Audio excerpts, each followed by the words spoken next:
પીળા ડાઘવાળું તરબૂચ.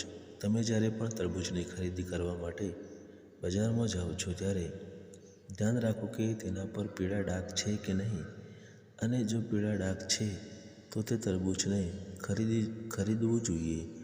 લગભગ દરેક લોકો લીલું તરબૂચ ખરીદવાનું રાખે છે અને તે એવું વિચારતા હોય છે કે લીલું તરબૂચ ખૂબ જ મીઠું હોય છે, અને ક્યારેક એવું થાય છે પૂરું લીલું તરબૂચ હોવાથી પણ તે અંદરથી મીઠું હોતું નથી અને અંદરથી તે કાચું નીકળે છે.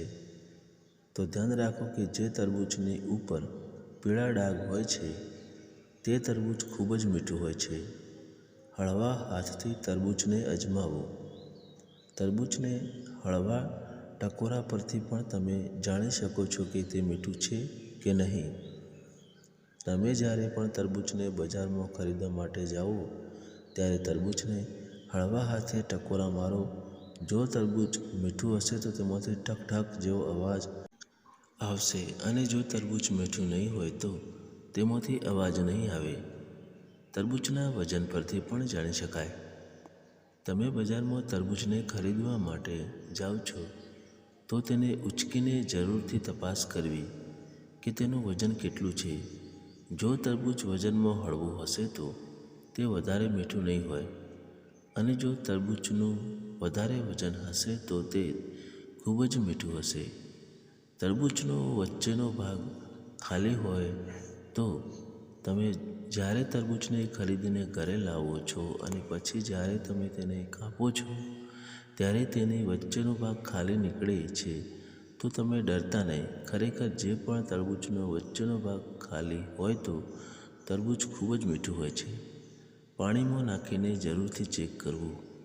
તરબૂચને ખરીદતા સમયે જો તરબૂચનો રંગ થોડો ચટકવાળો છે અને તમને કોઈ શંકા થાય છે તો દુકાનવાળાને કહો કે તરબૂચનો એક ટુકડો કરીને તેને પાણીમાં નાખે. આવું કરવાથી પાણીનો રંગ ઝડપથી ગુલાબી થવા લાગે તો તેને ન ખરીદવું જોઈએ. તેમાં રંગવાળા ઇન્જેક્શનનો ઉપયોગ હોઈ શકે છે અને આ સ્વાસ્થ્ય માટે સારું નથી. અંડાકાર આકારનું તરબૂચ ખરીદો.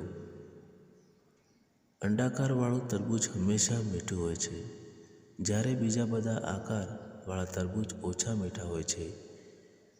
ક્યાંય પણ છેદ ન હોવો જોઈએ.